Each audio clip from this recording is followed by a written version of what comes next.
Vous avez une situation d'urgence, voici 5 étapes pour appeler correctement le 112. Première étape, c'est de se présenter brièvement, donc nom, prénom. Et si par exemple on a son BEPS ou son secourisme, c'est toujours bien de le préciser. Comme ça ils savent qu'il parle à une personne qui pourrait faire des bons gestes. La deuxième étape, c'est donner sa localisation, donc le plus exact possible. Il faut donner la localisation en premier.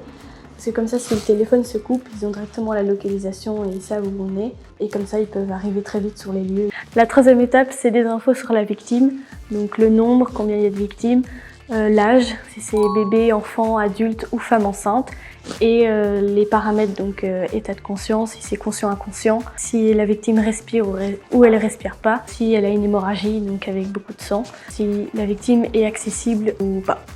La quatrième étape, ce sont des infos sur l'accident, si c'est une chute, si c'était un malaise, si c'était un accident de la route.